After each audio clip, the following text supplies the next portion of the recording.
Okay, in this video we're going to look at writing the equations of lines given the slope and a point on the line. Now back in chapter 3 and chapter 4, this is something that was very easy to do when we were given the slope and the starting amount and the y-intercept. Okay, so if we knew that we had a tile pattern and there were 3 tiles in figure 0, and we added 5 tiles each time, we know the rule for that tile pattern was y equals 5x plus 3. Because we took the growth, we multiplied it by our x, and then we added on our starting amount of the number of tiles in figure 0. Now that whole concept of an equation is the same now that we have slope and y-intercept. We still have this form of a line, y equals mx plus b. Okay, but we now call m our slope, and we now call b our y-intercept. And in the past, the slope was our growth, and our y-intercept was our starting amount.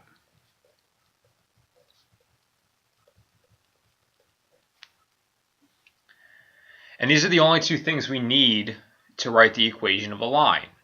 Okay, but now we're going to look at how do we write an equation when it gives us the slope, but some other point on the line that's not really the starting amount, that's not the y-intercept. So we're going to use our knowledge of slope and of lines to figure out, well, what is the y-intercept? And because we need that y-intercept to write the equation. So again, whenever we're writing the equation of a line, whenever you see the directions to write the equation of a line, the two things you need are the slope and the y-intercept. Okay, so let's look at a first example. So we're going to start off with a word problem, because this word problem is going to help use our just common sense and intuition to develop the process for being able to write equations of lines. So let's say we have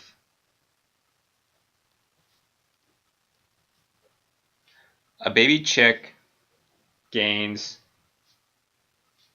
3 grams every day.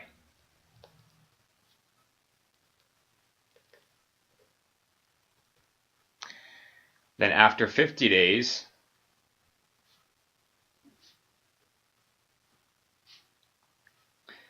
the chick weighs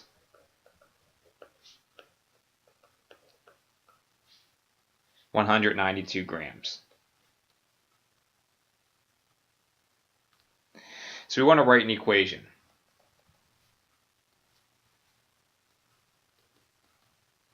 That's relating the weight of the chick to kind of how old it is. Okay, so whenever you see these directions to write an equation, we know we need the slope, and we need our y-intercept and our starting amount. And in this case, it's going to be the weight. Okay, the starting weight of this chick. How much did it weigh when it was born? These are the two things we need. Because once we have this slope and the starting amount, we just plug it into our formula. We know we always multiply the slope by our x, and we always add that, or we always add on our starting amount. Okay, so we want to think of, do we know any of these two things right from the get-go? Do we know the slope? Do we know the starting weight? Well, we see a baby chick gains 3 grams every day. Well, that's the growth. That's how fast this bunny is growing. So we know our slope is 3. Okay, this means it's growing 3 grams per day. Okay, that's given directly to us in the problem, but what we don't know is the starting weight. Okay, we don't know how much the bunny or the chicken weighs when it was born. So this is what we need to figure out. We need to figure out, well, what is the starting weight of this chicken? And once we know the starting weight of the chicken, we could write the equation. So let's think through this problem. Okay, we know the chick grows 3 grams every day. And 50 days after it hatched, it weighs 192 grams. So let's try and think through what's really going on. Okay, so every day this chick gains 3 grams. So 50 days later, after it hatched, it weighs 192 grams. That means 51 days it weighs 195. 52 days it weighs 198. We keep adding 3 grams. Okay, so we need to go back and figure out, well, how much did it weigh when it was born? Okay, so it means day 49. Okay, we subtract 3 and we get it weighed 189 grams. Okay, day 48, we subtract 3. Day 47, we keep subtracting 3. Okay, but I don't really want to do that 50 times. I don't want to go backwards and count backwards 50 days. Even though that'll get me the starting weight or the weight of the chicken when it hatched, I don't want to do that. There should be a better way to think through this. Okay, so if we know this chick gains 3 grams every day, well, it's growing for 50 days. So if it grew 3 grams every day for 50 days, we would simply do 3 times 50. Okay, this 3 times 50, which is 150, means this chick grew a total 150 grams. It grew 3 grams every day for 50 days. Okay, so this chick grew, this 3 times 50 gets us 150, so we know the chick grew a total 150 grams. Well, we know the chick weighs now 192 grams, so if it weighed something when it was hatched, but it had some initial weight, it grew 150 grams and it's now at 192 grams. We just need to figure out, well, what was that starting weight? We know we're adding 150 grams to the weight of the chick, but we needed to get to 192 grams. We want to know if we do this 3 times 50 and we get to this 150 grams, well, what do we have to add on? What does this initial be? What does this initial starting amount have to be so that we get the 192 grams that it weighed after those 50 days? So we did 3 times 50, and we got 150. This means the chick grew 150 grams total. Over those 50 days, the chick grew 150 grams. Well, if the final weight of the chicken is 192 grams after those 50 days, well, how much did it weigh when it was hatched? So we want to know 150 plus what starting amount gets us this 192. And that's obviously 42. 150 plus 42 is 192. So this means the chick weighed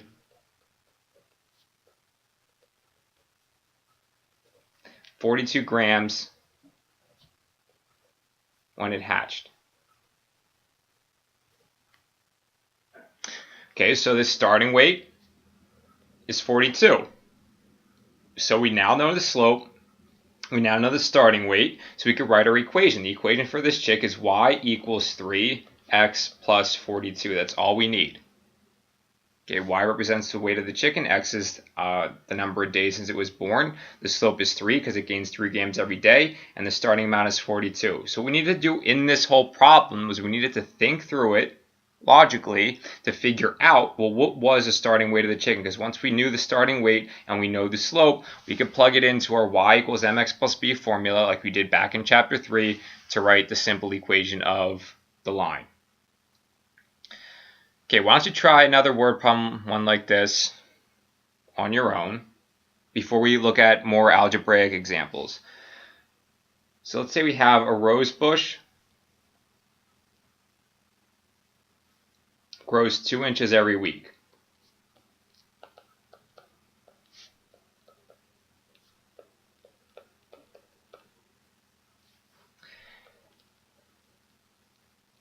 After 17 weeks,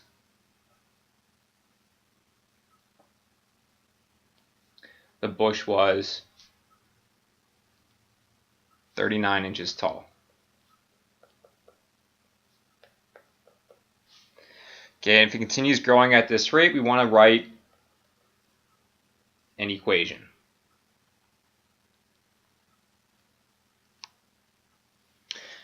Okay, so copy this down, press pause, try it on your own, and press play when you're ready to check your answer. Okay, again, we need the slope and the starting amount. So we want to know what is our slope and what is our starting amount. How tall was this rose bush when it was planted? Okay, so we look back in the problem to see, do we know any of these? Well, we know the slope is 2 because it grows 2 inches every week. Okay, this was important, but we don't know yet is the starting amount. So we need to figure out what is the starting amount so we could write an equation. Well, we know that it grows 2 inches every week, and we know that after 17 weeks, the bush was 39 inches tall. So using our same process of before, it grows 2 inches every week for 17 weeks. We're going to do 2 times 17, which means it grew 34 inches. Well, if it grew 34 inches, we have to add that to our starting weight because we now know it's 39 inches. If it grew 2 inches every week for 17 weeks, that means it grew 34 inches. Okay, that's just simple math and simple common sense. And we want to know, well, what was the starting weight if it grew 34 inches and it's now 39 inches? Well, that means we had to plant it. And what is 5 inches? Okay, we planted when it was 5 inches. Okay, so we now know the starting amount is 5. So our slope is 2, the starting amount is 5, so we have y equals 2x plus 5. And this is our very simple process. And the way we started with word problems is we could use our intuition and our common sense to kind of develop this process. What we did is we multiplied our slope. It grew 2 inches every week by the number of weeks that it grew. So 2 times 17 is 34. That means it grew a total 34 inches. If it grew a total 34 inches, but it ended up at 39 inches, that means it had to start at 5 inches. We have to add that 34 to what number to get 39, and that's 5. Okay, now that we understand the process, let's look at some algebraic examples. Okay, so let's say it says write the equation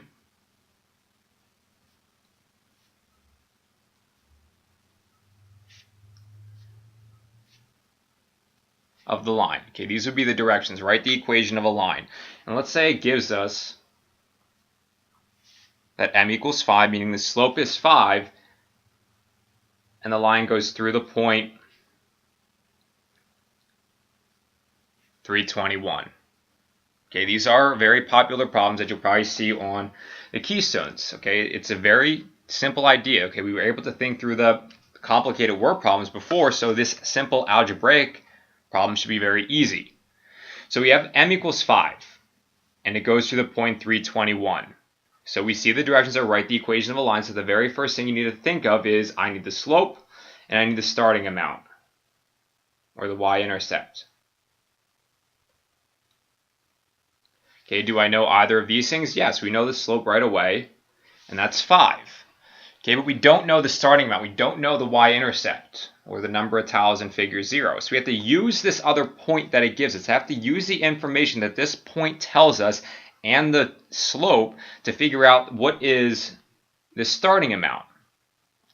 Okay, well this point means, in terms of, and if we think through it like our tile patterns, that figure 3 has 21 tiles. That's what this means. Figure 3 has 21 tiles. Whenever you see points, a good habit to get into is just think back to our tiles. And then think of the slope as we're adding 5 tiles each time. And figure 3 has 21 tiles. So we need to figure out, well, what does figure 0 have? We want to go back to figure 0.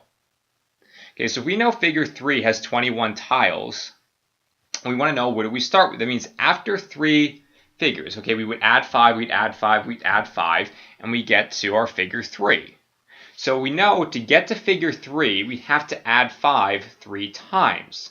So we have to do 5 times our 3. We take our slope, which is 5, we're adding 5 tiles each time, and we're doing it 3 times to get to figure 3. So if we add 5 3 times, it gets us to 15. To get from figure 0 to figure 3, and if the slope is 5, that means we have to add 5 3 times. This means we add 15. That's what this 5 times 3 tells us. We're adding 5 3 times to get to this figure 3. And we have to add that to, well, the number of tiles in figure 0. What do we start with? What are we adding this 15 to get to our 21? Okay, so we do our slope times our x value. 5 times this figure number. Okay, 5 times 3 is 15. Again, this means we're adding 15 tiles to get to this figure 3. And if we know figure 3 has 21 tiles, well, what do we have to add 15 to? We have to add 15 to 6. Okay, these are all b's. So b equals 6. That means our starting amount is 6. Figure 0 has 6 tiles. So our equation is y equals 5x plus 6. And that makes sense because if figure 3 has 21 tiles, figure 2 would have 16. Figure 1 would have 11 because we know we're adding 5 tiles each time. So if we go backwards, we'd subtract 5. And figure 0 would have 6. And that's exactly what we found algebraically. We did 5 times 3 to realize that we're adding 15 total tiles to get to figure 3. And if we know figure 3 has 21 tiles, well, what do we have to start with? What do we have to add this 15 to? And that's 6. And our equation is y equals 5x plus 6. Okay, let's try another one. The directions are still write the equation of the line. So let's say we have our slope is -2, and we're going through the point 11, 1. So again, whenever it says write the equation of the line, whenever the directions are to write the equation of the line, we need our slope, and we need our starting amount.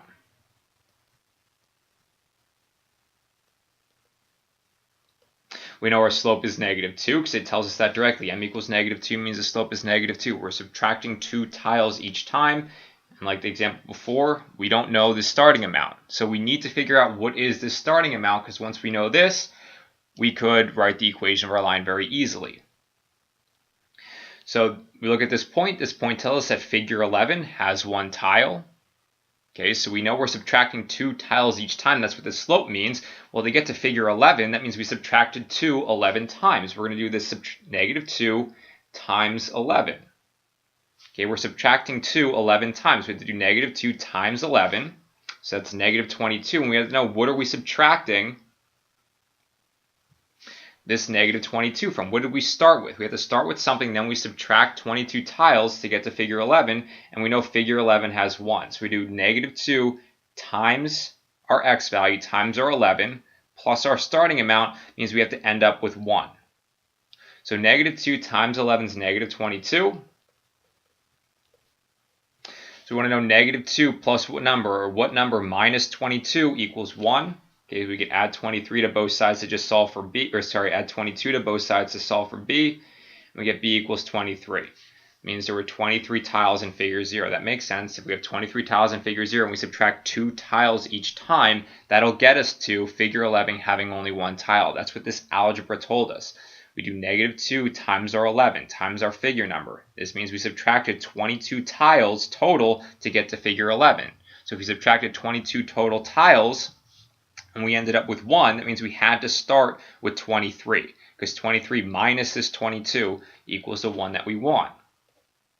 So our equation is y equals -2x plus 23. We have 23 tiles in figure 0, and we're subtracting 2 tiles each time.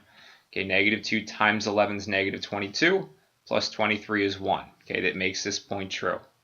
And this is our equation. So this process is the same.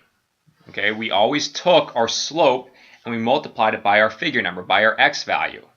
And we wanted to figure out, what do we have to add on to it? What was our starting amount? What do we have to do to get to the number of tiles in that figure? So we did 5 times 3 plus what equals this 21. Down here we did the same thing. -2 times 11 plus what got us our output of 1.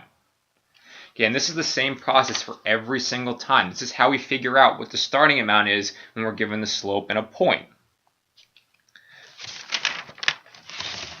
Okay, so let's just keep getting practice. So let's say the slope now is 1/2. Well, let's say we're adding 1 tile every 2 figures, and we get figure 6 as 0 tiles, and it goes to the point 60.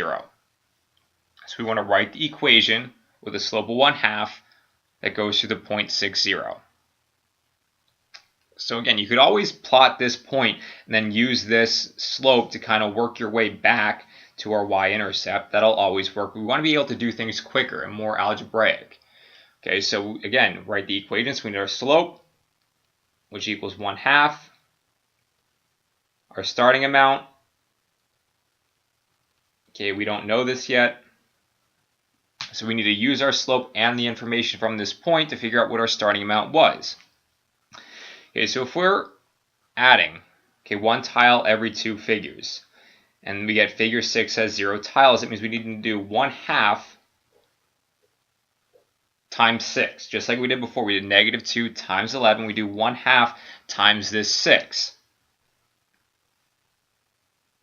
We think, what do we have to add that to get 0? Okay, we always took our slope and we multiplied it by our figure number. Okay, 1/2 times 6 is 3. So we want to know 3 plus what is 0. Okay, this will tell us how many tiles we have to start with if we're adding 1 tile every 2 figures and we get figure 6 as 0 tiles. So 3 plus what number equals 0? This means b equals -3. So we know our slope is 1/2. We know our starting amount is -3. So our equation is y equals 1/2 x minus 3. Okay, if we do 1/2 times 6 is 3. 3 minus 3 is 0. That's exactly what we want. This point is on this line because it makes this equation true. So these simple steps are all we ever do. We always multiply our slope by our x value. And we have to figure out what do we have to add on or subtract off to this to get to our y value. Okay, one more together before you try some on your own. Again, this is a very important skill. So you just want to make sure it gets routine. So let's say our slope is -4/5, meaning we're subtracting 4 tiles every 5 figures, and the line goes to the point -10, 51. So the directions are still right, the equation, so we need our slope, which is -4/5. We need our starting amount, or our y-intercept, which is really what I should be calling it at this point. Our starting amount, we don't know that at this point. So we have -10, 51. So we know the drill at this point. We're going to take our slope, which is -4/5. We're going to multiply it by the figure number. Okay, we're subtracting 4 tiles every 5 figures. So we want to get from figure -10 to figure 0. So we're going to do -4/5 times -10. We have to figure out, well, what do we have to add on to that so that we have that 51 tiles in figure -10. Okay, this process is always the same thing. We always took our slope, multiplied it by our figure number, because that tells us how many times do we need to subtract 4 tiles every 5 figures. So we do -4/5 times -10, which is 8. We have 8 plus b equals 51. So we get b equals 43. Okay, we need 43 tiles in figure 0 to get to get 51 tiles in figure -10 with this slope. So we use our slope. We multiply our slope by our figure number. Our slope times our x. We get 8. So we have to figure out 8 plus what gets us that 51 that we need. So we write our equation y equals -4/5 x plus 43. And that's it. Okay, so why don't you try a few on your own.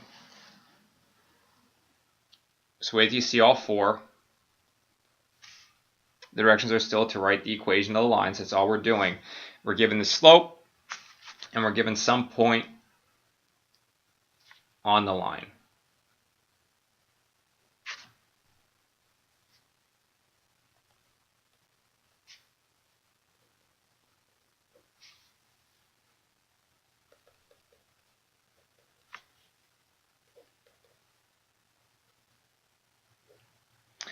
Okay, so use the examples we did, think through it the same way we tried to think through the other ones, and write the equation of all 4 of these lines.